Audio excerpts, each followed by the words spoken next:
सुप्रभात। मैं हूं जगेंद्र राणा। आज की हमारी आध्यात्मिक चर्चा का विषय है ऋषभ देव का त्याग। ऋषभ देव का त्याग। राजा प्रियव्रत के पौत्र नाभि की कोई संतान नहीं थी। उन्होंने संतान प्राप्ति के लिए बड़ा जप तप किया और बड़ी दान दक्षिणा भी दी, किंतु फिर भी उन्हें कोई संतान प्राप्ति नहीं हुई। इस कारण वे बड़े दुखी और निराश हुए। नाभि ने बड़े बड़े ऋषियों और मुनियों से परामर्श किया। वे चाहते थे कि दिव्य पुरुष की भांति ही उनके घर में पुत्र उत्पन्न हो, तो ऋषियों ने उन्हें यज्ञ द्वारा दिव्य पुरुष के आवाहन की सलाह दी। नाभि ने यज्ञ का आयोजन किया। बड़े बड़े ऋषि और मुनि एकत्रित हुए। यज्ञ होने लगा। मंत्रों और आहुतियों के साथ दिव्य पुरुष का आह्वान किया जाने लगा। दिव्य पुरुष प्रसन्न होकर प्रकट हुए। ऋषियों ने उनकी प्रार्थना करते हुए कहा, प्रभु, हम सब आपके दास हैं, आप हमारे स्वामी हैं, हम पर कृपा कीजिए और हमारी रक्षा कीजिए और हमारी मनोभिलाषाओं को पूर्ण करके हमारे जीवन को सार्थक बनाइए। दीनबंधु, आप जगत में जो कुछ होता है आप ही की इच्छा से होता है। हमारे राजा नाभि आपके ही समान पुत्र चाहते हैं, उन पर दया कीजिए, उनकी मनोकामना पूर्ण कीजिए। तो ऋषियों की प्रार्थना से दिव्य पुरुष प्रसन्न हुए। उन्होंने प्रसन्न मुद्रा में कहा, ऋषियों, मेरे समान दूसरा कौन हो सकता है? तुम्हारी प्रार्थना पर मैं स्वयं नाभि के घर जन्म धारण करूंगा। दिव्य पुरुष ने अपने वचनानुसार स्वयं नाभि के घर जन्म लिया। बड़ा ही सुंदर स्वरूप था उनका। अंग अंग में ज्योति थी, सुंदरता थी और शौर्य था। नाभि ने उनका नाम ऋषभ देव रखा। ऋषभ देव बड़े अलौकिक और चमत्कारिक थे। जब वे बड़े हुए तो नाभि उन्हें राज्य देकर वन में चले गए। तो ऋषभ देव राज सिंहासन पर बैठकर राज्य करने लगे। उन्होंने अपना विवाह किया। एक एक करके उनके 10 पुत्र उत्पन्न हुए। भरत उन्हीं के पुत्र थे। किंतु ऋषभदेव की राज्य, पृथ्वी, सांसारिक सुखों और पुत्रों में कोई आसक्ति नहीं थी। वे कार्य करते जा रहे थे, किंतु उन कार्य में उनकी कोई रुचि नहीं थी। न उनके प्रति मोह ही था। वो न मिथ्या समझते थे, निस्सार समझते थे। एक दिन ऋषभदेव ने अपने पुत्रों को बुलाकर कहा, ये राज्य, वैभव और सुख की सामग्रियां सब निस्सार हैं। ये शरीर, शरीर की इंद्रियां, मन और बुद्धि, ये सभी मिथ्या है। सत्य है परमात्मा रूपी ब्रह्म। अतः मनुष्य को परमात्मा रूपी ब्रह्म को जाने और समझने की चेष्टा करनी चाहिए। जब तक मनुष्य परमात्मा रूपी ब्रह्म को समझ नहीं लेता, वो वहम के जाल में फंसा रहता है, नाना प्रकार के कष्ट भोगता है। ऋषभदेव अपने पुत्रों को निराशक्ति का उपदेश देकर वन की ओर चल दिए। जिस प्रकार छोटा बालक बड़े प्रेम से मिट्टी का घरौंदा बनाकर उसे तोड़ देता है, उसी प्रकार ऋषभदेव ने बिना किसी मोह के राज्य और घर द्वार को छोड़ दिया। उन्हें राज्य और घर द्वार से मोह ही कैसे हो सकता था? ये तो दिव्य पुरुष के प्रतिरूप थे। ऋषभदेव ने घर छोड़ने पर वस्त्रों का परित्याग कर दिया। वे दिगंबर हो गए। वे दिगंबर के रूप में पृथ्वी पर परिभ्रमण करने लगे। वे जहाँ भी जाते उपदेश देते, कहते, मनुष्य अपने को समझो, जो कुछ तुम कर रहे हो वो ठीक नहीं है। तुम्हारे दुखों का यही कारण है कि तुम अपने को समझ नहीं रहे।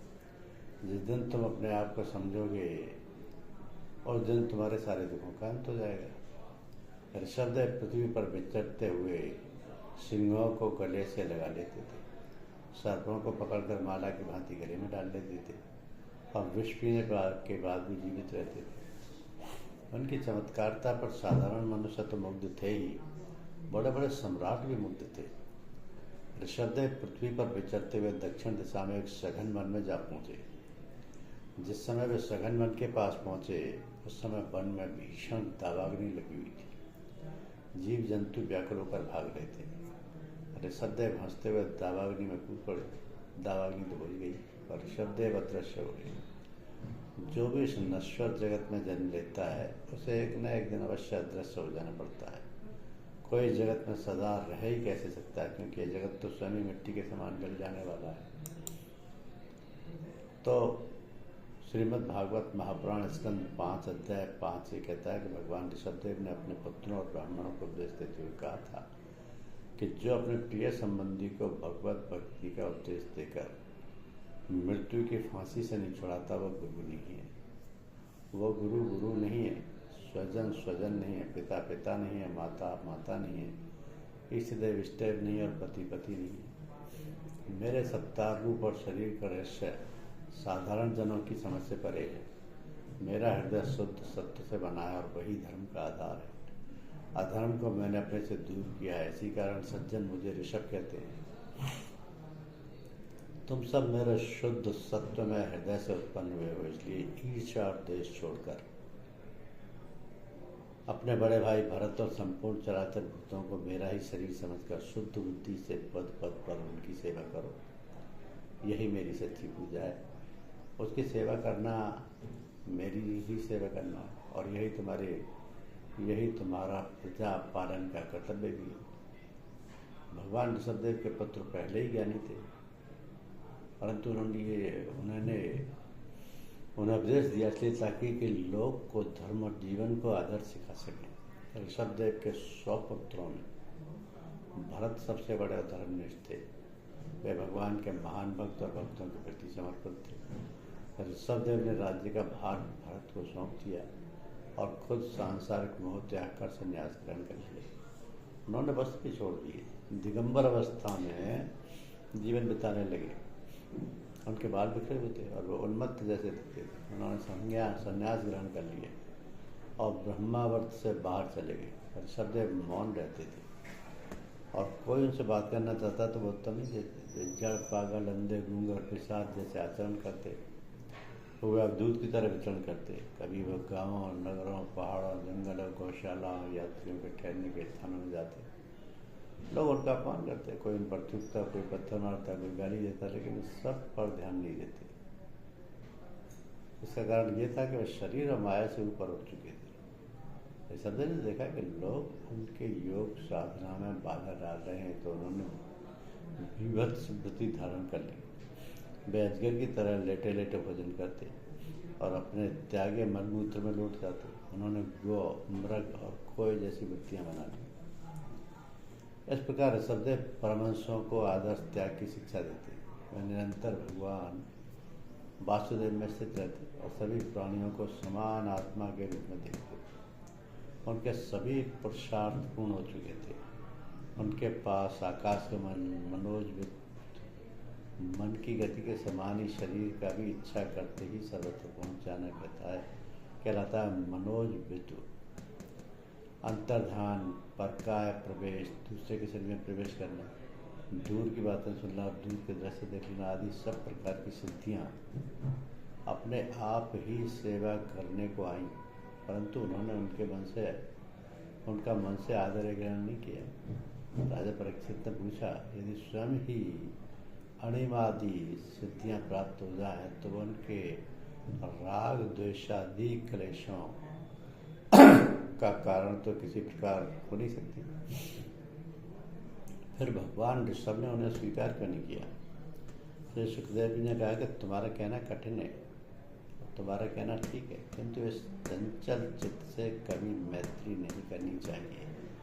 काम, क्रोध, मद, लोभ, मोह और भय आदि शत्रुओं का तथा कर्म बंधन का मूल तो ये मन है। इस पर कोई भी बुद्धिमान कैसे विश्वास कर सकता है? भगवान ऋषभदेव यद्यपि इंद्रादि सभी लोकपालक भी भूषण स्वरूप थे, लोकपालों के भी भूषण स्वरूप थे, तो भी वे जड़ पुरुषों की भांति अवधूतों से विविध वेश, भाषा और आचरण से अपने ईश्वरीय प्रभाव को छुपाए रहते थे। अंत में भगवान ऋषभदेव ने योगियों को देह त्याग की विधि सिखाने के लिए अपने शरीर को छोड़ने का संकल्प लिया। वे कोंक, बैक और दक्षिण कर्नाटक के क्षेत्र में भ्रमण करते हुए कुटकाचल के वन में पहुंच गए। उस समय वे दिगंबर रूप में बिखरे बालों और मुंह में पत्थर का टुकड़ा डाले उन्मत्त के समान विचरण कर रहे थे। उसी समय जंगल में तेज झंझावत से बांसों के आपस में रगड़ने से भयंकर दावानल उत्पन्न हुए। उस आग ने पूरे वन को अपनी भयानक लपटों में समेट लिया और भगवान ऋषभदेव के शरीर को भी भस्म कर दिया। तो भगवान का यह अवतार रजोगुण से भरे हुए लोगों को मोक्ष मार्ग की शिक्षा देने के लिए हुआ था। शुक्रदेव जी कहते हैं कि अस्त्ववेमं भगवान भवजताम मुकुंदो मुक्ति ददाति कहर्चित्सम न भक्ति योगम। यानी भगवान भक्तों के अनेकों कार्य कर सकते हैं, उन्होंने मुक्ति भी दे सकते हैं, परंतु मुक्ति से भी बढ़कर जो भक्ति योग है उसे सहज नहीं देते। निरंतर विषय भोगों की अभिलाषा करने के कारण अपने वास्तविक श्रेय से चिरकाल तक व्यसित हुए लोगों को जिन्होंने करुणावश निर्भय आत्मलोक का उपदेश दिया और जो स्वयं निरंतर अनुभव होने वाले आत्मस्वरूप की प्राप्ति से सब प्रकार की तृष्णाओं से मुक्त थे, उन भगवान ऋषभदेव को नमस्कार है। तो ये भगवान ऋषभदेव के बारे में संक्षिप्त जो विवरण है वह कहता है कि भगवान ऋषभदेव ने संसार के मोह माया को त्याग कर राज्य का भार अपने पुत्र भरत को सौंप दिया और संन्यास ग्रहण कर लिया, जिससे वह प्रथम तीर्थंकर बने। तो संसार त्याग ऋषभदेव ने अपने राज्य परिवार और भौतिक संपत्ति का त्याग किया, उन्होंने संन्यास ग्रहण किया और भिक्षु बन गए। उन्होंने राज्य का भार अपने पुत्र भरत को सौंप दिया। जैन धर्म में वे प्रथम तीर्थंकर माने जाते हैं। स्वर्ग की अप्सरा नीलांजना की अचानक मृत्यु ने उन्हें दुनिया की क्षणभंगुर प्रकृति की याद दिला दी, जिससे उन्हें वैराग्य हुआ था। वे चैत्र कृष्ण के महीने के 9वें दिन अशोक वृक्ष के नीचे अयोध्या के बाहरी इलाके में सिद्धार्थ ध्यान में भिक्षु बने। ऋषभदेव की आयु 84 लाख पूर्व की थी, जिसमें 20 लाख पूर्व कुमार अवस्था में व्यतीत हुआ और 63 लाख वर्ष पूर्व राजा की तरह।